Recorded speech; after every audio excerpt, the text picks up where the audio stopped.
Are you a horse owner? Get exclusive discounts on brands like John Deere and Big Ass Fans with equine discounts. If you're a paying member of any equine association, you qualify. And as an added bonus, a percentage of every sale through equine discounts is returned to the equine industry. Go to equinediscounts.com to receive your discounts.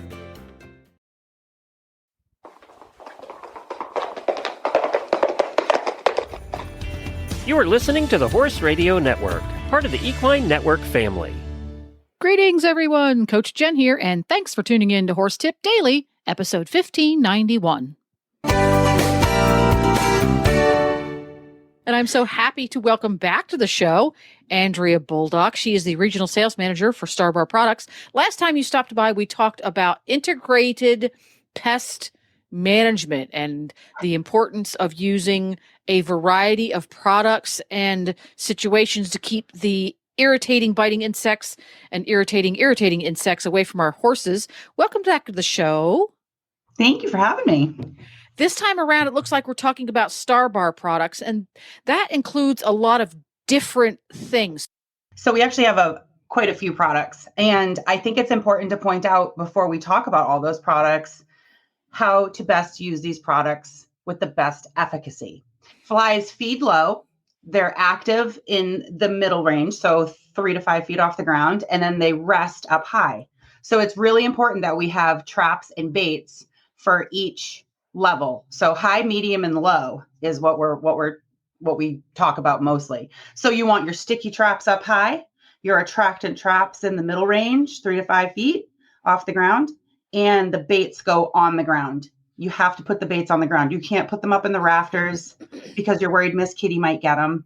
They have to go low if they're going to work. So anyways, with that said, we have 3 different baits just because we also speak a pretty high rotational speech about how important it is with the active ingredients in each bait, and you don't want to have any resistance to the active. So to rotate your baits, so we have 3 different baits: Quick Strike, Cyanorox, and Durastrike. Then we have sticky traps. So those are going to go way up high. So we have easy traps, which are my favorite. I put one in the top of each of my stalls. So when the horses come in, they bring the flies in with them and they leave the horse to go up high to rest, and they get stuck to these traps. So the sticky traps we have fly sticks and the easy trap, like I talked about. And then our attractant traps, those stinky traps, but they work great because they're so stinky. So we have our fly relief traps, our Captivator trap, and our Terminator Pro trap, which is my favorite. It's the biggest trap, and it's like a disgusting science experiment by the end of the summer. It's fantastic. Let's start up high. We're going to work at our roof, work our way from the ceiling down. Sure. So up high, we want a sticky trap. Is a sticky trap just there because the fly wants to go up there and have a siesta? Yes. What makes him want to land on the sticky trap instead of the wall? So our sticky traps are yellow in color, yellowy orangish in color, and that draws the flies to them. So the color, he's like, I really like to have myself an orange yellow comforter to rest on. Exactly. So that's what he goes in. Okay. See, these are important things though, because so many times we purchase a product that is supposed to help us control the flying bugs around our horses, and we're dissatisfied with it because we're not using it appropriately. So it's important when you have a sticky trap, the sticky trap goes up high where the fly wants to take a siesta, and the color is what attracts it. The one thing that's different with our fly sticks, we have 2 different sizes, the regular fly stick and the junior fly stick, the smaller one, which is what I use in my barn. But that one is that yellowy orangey color, but it's also got pictures of little flies printed on the trap. So they think they're going to hang out with their friends. So it's already kind of preloaded with flies. So they work fantastic. Fill right up with flies. Perfect. Now we do have one other trap that goes in the 3 to 5 foot range. Not quite 5 feet, but let's call it 3 to 4 foot. It's called the bite-free stable fly trap, and it goes outside. It's super sticky. It's a clear trap because it's specifically designed for stable flies. Now, remind us which one the stable flies are. Stable flies are the flies that when it lands on you and bites you, they're blood feeders. So that when it bites you, it hurts. So when you're standing in the barn wearing shorts and a fly bites you, chances are it's a stable fly. Because it's important to know which flies you're trying to target. So if you get that stable fly, the bite-free stable fly trap, that can be put 3 to 5 feet off the ground outside the barn, versus the fly stick, which goes inside the barn and up high. Now, is the fly stick targeting more than one type of fly? So the fly stick will any bug that lands on it. So, but mostly you're going to get your house flies on that one. And the house flies are the ones that land but don't bite. Correct. They just irritating, spread disease, and are irritating as all get out. So the fly stick and the easy trap go up high. It's great to put them, like I said, at the tops of stalls, or you can hang them down the aisleway of your barn, or just on the inside edges of the doorways in and out of the barn is a great place to put them too, up high. Got it. So we've started at the ceiling. The next level is mid-level. Where do we go with that? What kind of products and what bugs are we targeting? So mid-range you're gonna have your attractant traps. So there's an attractant pod that you put in and then add water to it. They're water dissolvable pouches, which is super convenient. So just add water to it, swish it around a little bit, and then set the traps out about 3-4 feet off the ground. It is an attractant trap, and this is super important because I'm guilty of this in a prior lifetime also. I used to buy the attractant traps, and I would hang one on each one of the stalls, thinking I was doing them a favor, but you're not. So it's an attractant trap, so it draws the flies to it. So you put the trap where you want the flies to go. And I always joke at these different trainings I do, and I say, you don't like your neighbors? Put it in your neighbor's yard. About how far, because these are a product that we use a lot here at the farm. So you don't want them in your horse's stall. Or the barn. So about how far away should you put them? I do mine, it kind of varies. Like if I can find a good place to hang them. So for instance, my manure pile is probably 30 yards from the barn, 40 yards from the barn. And I set a Terminator Pro trap, the big jug trap. I put that right between the barn. I have an old tree stump. So I just set it's the right height. So I just set it on that, and it's just kind of the right location. So about 20 yards, probably 25 yards is where I put my big attractant trap. And then when you look at your turnouts, I put one, like say there's a tree that's convenient to tie it to at the right height, and you'll draw them away from the horses. So it kind of depends on what you have available. You can always put in a T-post or a stake and hang it off those too. So I would say at least 20 yards, 30 yards from your critters to draw the flies away. And I found the smaller sized shepherd hooks that people put those cute little flags on. Yes. They come in different sizes. I use those so that when you shove it in the ground, it's about 3.5 feet off the ground. Those work fabulously for the hangy ones.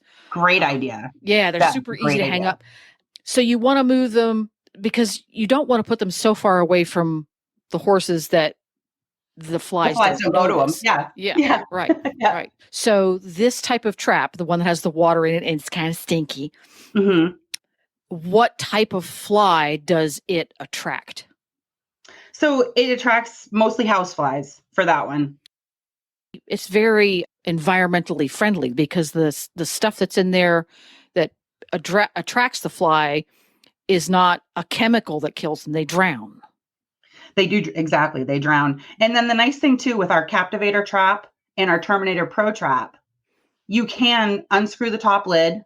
You can empty the trap out that's full. We do make attractant refills. So you can buy this bag that has 8 different pouches in it, and you can reuse that trap. So for the Captivator trap and the Terminator Pro trap, just keep reusing the plastic bottle. You can reuse them, as opposed to the Fly Relief trap, which is disposable and very affordable. And then our Trap and Toss is our other attractant trap. So they are reusable also. That's a really good idea, because then you're not constantly throwing away the plastic container. Yeah. So we've gotten to the middle of the ground. Now we're getting to ground level.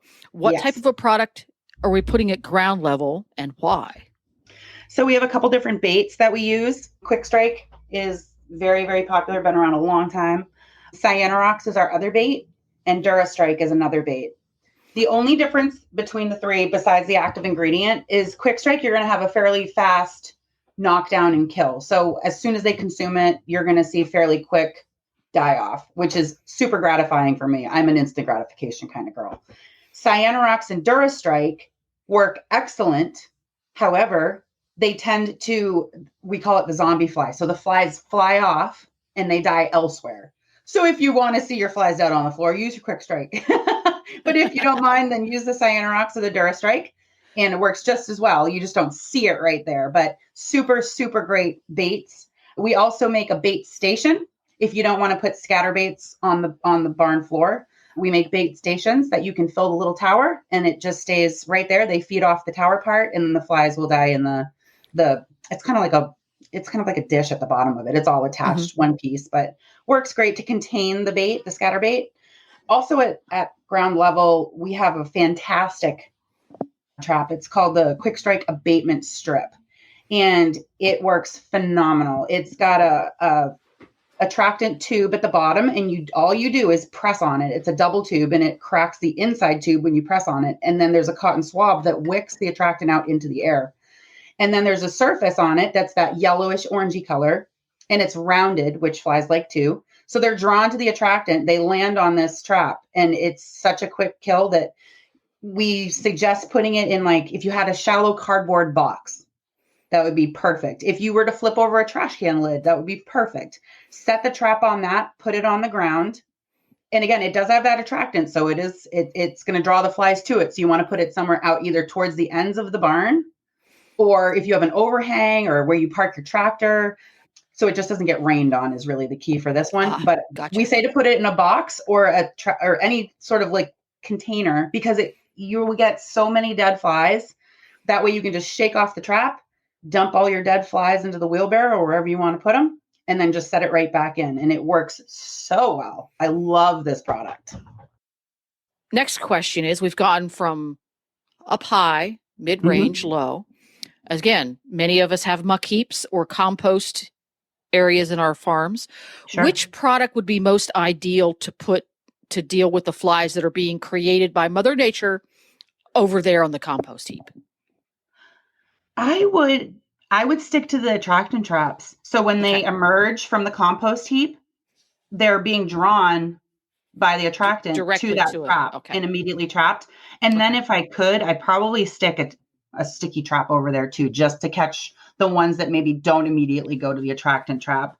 The bite-free trap, the stable fly trap that I talked about, that tall, clear trap, it has a hole through the center of it, and you can either put it on a post, any kind of garden stake, whatever. But like I said, it's clear, so it's different than the other ones. Our R&D facility is in Dallas. They're fantastic there, and they created this trap that is clear. So when the sun shines through it, it creates this prism-like effect and draws the stable flies to it when they're looking for a place to go to rest and digest. So you put them outside of the horses' paddocks because they are so sticky. Or so they can be outdoors. Yeah, that one is designed to go in a well sunlit area so the sun shines through it, and that's how it works. See, that's a game changer, because here in Florida, obviously, it rains a lot. Yes. And I didn't know that you could put one of those types of traps out of doors. That's interesting. I'm going to have to go down that road. That one's fantastic. I use that one all over the farm. So the right levels of fly control, this whole PDF, it's beautiful. They've broken it out. They've put the traps in, the high, medium, and low areas of the broken out barn. That can be found on our website at starbarproducts.com. So I'm a visual person, so if you ever wanted to go and check it out and see it, just go to starbarproducts.com. And there's a ton of information, different uses, videos that my coworkers have done, educational videos, and just a ton of information on our website as well. Perfect. You've got the Clarify larvicide, which helps keep the flies from developing in your horse's manure. Exactly. And then you've got your high level in the barn, which are the sticky traps. Correct. Because the flies want to let rest there. Then you have your mid-level, which are the traps that have bait in them because they want to go check out that stinky stuff. And then you have the floor level, which are the baits that just kill them dead. Sorry, dude. You've got your integrated program, and you can find all of that at Starbar Products. You could also go to centralflycontrol.com, which has tons and tons and tons of information on the different products and how they work. And thank you very much, Andrea, for stopping by again and educating me and everybody else about how to control those flying insects on our farm. Well, there you have it. Horse Radio Network has thousands of engaging podcasts for horse people, and you can have them sent right to your phone. Just subscribe via your favorite podcast player. This is Coach Jen, and I will be back again soon with another tip. Until then, go ride your horse. The Horse Radio Network and the Horse Radio Network hosts are not responsible for statements made by guests on the Horse Tip Daily. Please use your own judgment when listening to the tips on this show.